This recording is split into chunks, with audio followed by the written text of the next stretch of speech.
Okay. So, Oh, what happened? that's good. Well, somebody, no, good. I think the kitchen's not on. Oh, got it.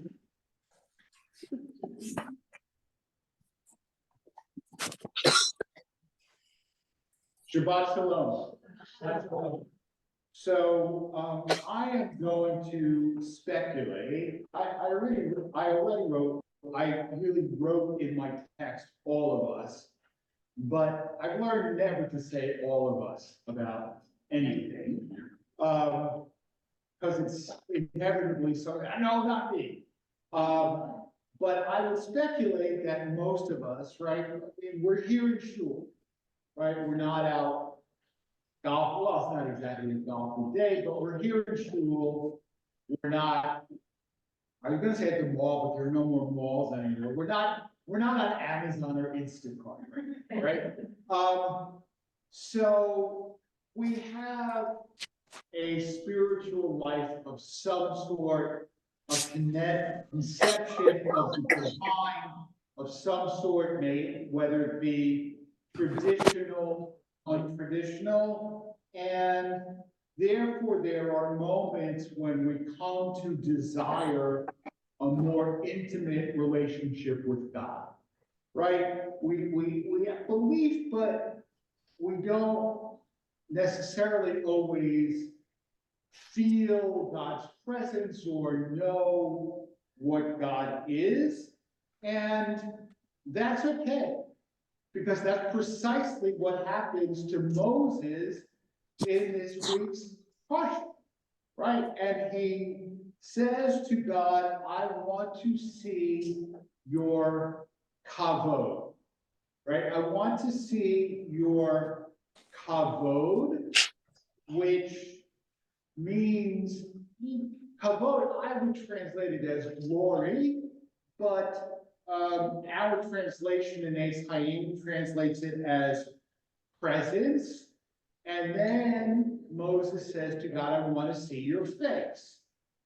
And God says, no one can see my face, but I'll show you my back. Okay? And I want to throw out the question this morning, what does it mean to see God's back? Right? God said, you can't see my face, but you can see my back. All right, what does that mean? What does it mean to see God's back? You see past, Excuse me? you see history. You see what To happened. see history. All right, you want to say a little bit more about that? What? What was-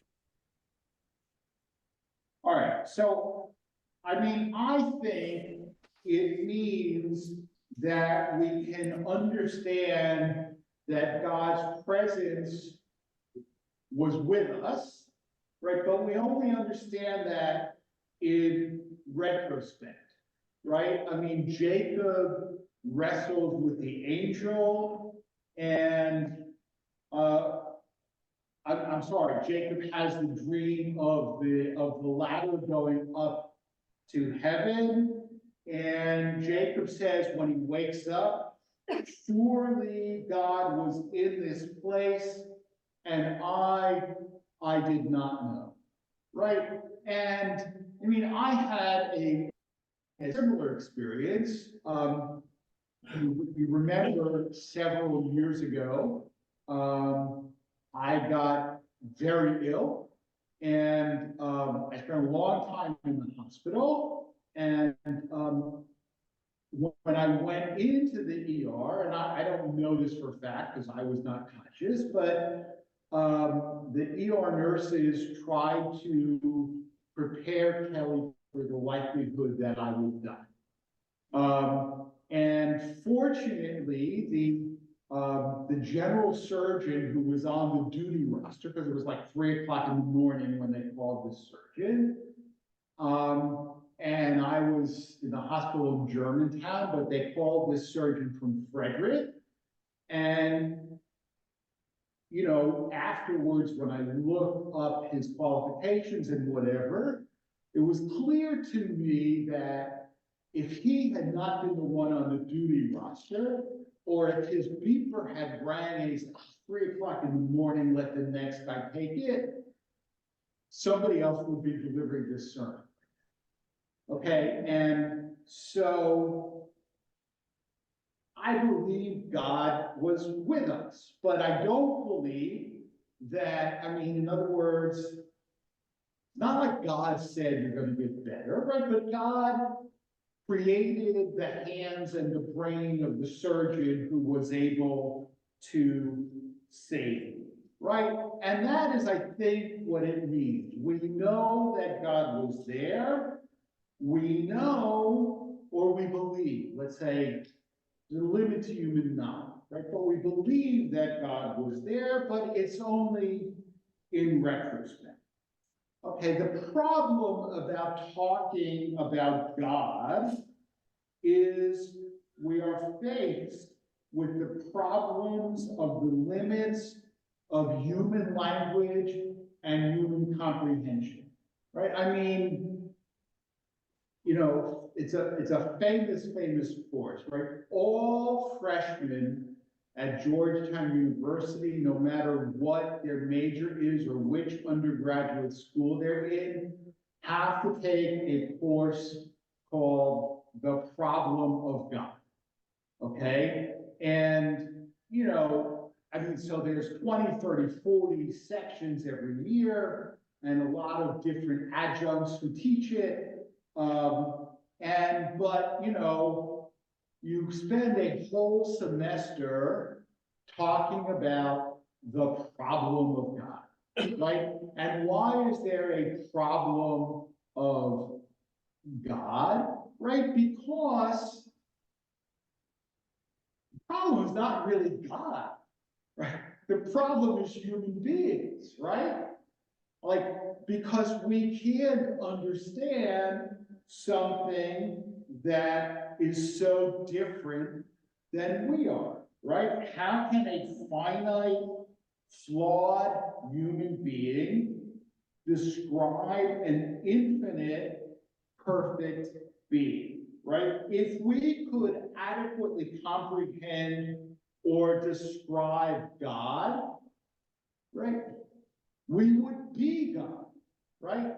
Even Moses, right, who our tradition teaches us, had the closest relationship to God of any human being, right?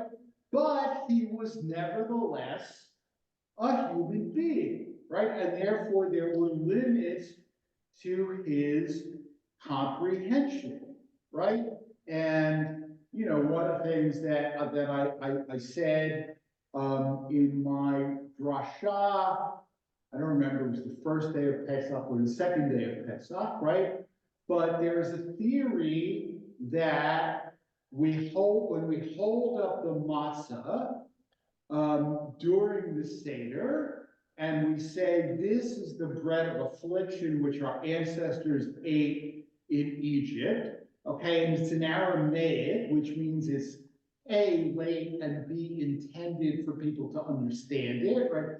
Kind of ironic, because a lot more Jews today understand Hebrew than understand Aramaic, right? But one theory why we do that is because at the Last Supper, right, Jesus held up the matzah and said, this is my body.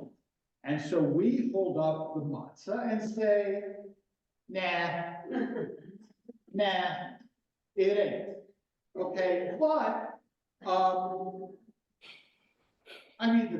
the Christian tradition resolved the problem of human inability to fully comprehend God by creating this chimera that is simultaneously fully human and fully God, right? And I want to tell you, that is what Christianity officially teaches, right? Fully human and fully God. okay? And ask your Christian friends if they know what Christianity teaches about the nature of Jesus. Most of them don't know that that's what Christianity teaches, and most of those who do know don't really believe it, okay? And I'll tell you why they don't really believe it. Because it's a logical contradiction, right? Human is human and God is God. And you could be human or you could be God, but you can't be fully both at the same time, right? To which a Christian who does believe will tell you what? The mystery of faith, right? The mystery, I don't mean to get on the tangent of criticizing Christianity, right? And I mean, you know, right, how much I've been influenced by my Christian teachers, but at a certain point, you have to say, this doesn't make any sense. And it doesn't make any sense because humans are human and God is God. And because humans are human, we cannot fully comprehend God. And that's what God says to Moses. You can't comprehend my essence, but you can understand me by looking at the things that I do. Okay? And both Maimonides and St. Augustine talk about describing God using what they call the via negativa, the way of negation, right? To define God is to limit God, which is idolatry, right? So we use only negative attributes about God, okay? Negative not meaning like bad, right? Negative meaning God does not have a body. God is not evil, right? And Rabbi Harold Schulweis, very prominent conservative rabbi who passed away a few years ago, talks about predicate theology, right? What does that mean? We talk about things as being God, right? Right? Instead of saying God feeds the hungry, we say feeding the hungry is God. Okay, and that way we're not describing God in a limiting way, right? Bringing peace is godly. Bringing justice is godly. Bringing reconciliation is godly, right? And in the part of the service that I used to read when there was nobody else here, and now we just skip, right? There's a baraita about God's doing things, right? That God, now this baraita doesn't follow Schulweis's rule, but it says God feeds the hungry, God visits the sick, etc., etc. And then it says, Mahu af atah, right? Just like him, also you, right? We should imitate the godly attributes, the godly nature, the things that God does, not by creating universes, right? But by doing all of these godly things, right? We should strive to be more godly. We should strive to be more like God. Shabbat Shalom. But Yeah. Yes, sir. We said that God doesn't have a body, so how can we show Moses that? Well, I mean, because it's a metaphor, right? I don't think, I mean, look, that is an excellent question, okay? The kind of question that could get you thrown out of the yeshiva. But Why? Because I believe, and I'm not alone in believing this, right? That there are different sources and levels in the Torah, right? I mean, it's not the only time, particularly in Exodus, that it talks about God's bodily parts, right? It talks about the hand of God, right? And it may be that at that time, they did believe God had a body, okay? But the tradition comes to understand this as metaphor, right? Not as literal, but as metaphor, right? And actually, the hand of God as metaphor is much easier, right? Than the back of God as metaphor. But I mean, I think that that's what the tradition, I mean, my explanation of seeing God's back as sort of like post facto, that's not a radical, I mean, that is the normative Jewish interpretation, right? I mean, again, it is entirely possible that at that time, people did believe that God had a back and hands, but as the tradition developed, we came to see that as meta. Yeah. So, when we read later, it actually lists the attributes of God. We read the HaMoed, which I thought was later, but it didn't realize it's actually Torah. Right, it's from this portion, right? It's what is chanted as God passes by. Okay, now you also, I mean, if you look at it, you also note that the Machzor censors the 13 attributes, right? Because where we say, no say avon v'chesed v'hata'a v'nakeh, right? That God forgives iniquity, etc. In the original text, it says, doesn't forgive iniquity, right? And punishes the children and the grandchildren and the third generation and the fourth generation of sinners, right? But again, I mean, in this, to me, I mean, if I went after the Christians, now I'm going to go after Art Scroll and Chabad, okay?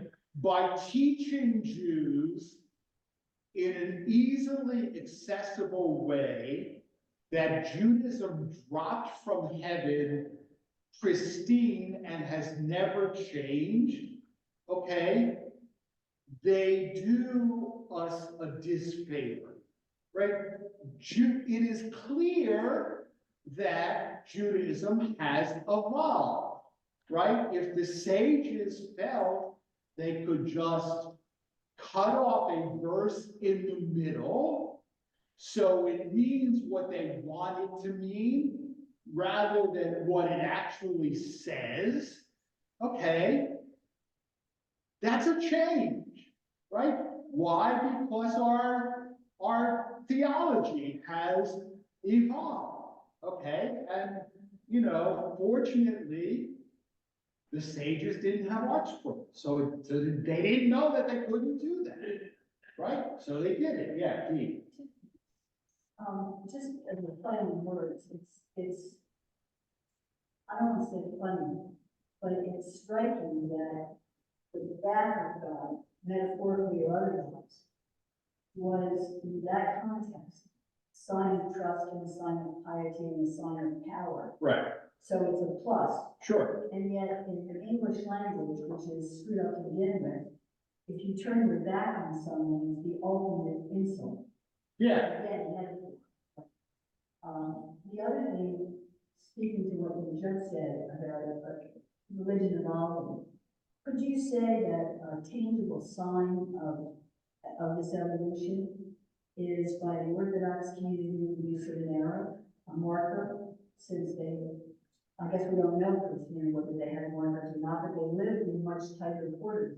Right, I'm not sure that an eruv is an example of evolution. I mean, because the idea where it says, do not leave your place, that's in the Torah, right? And an eruv defines an area as a place. But I'll give you a better, I think better example, okay?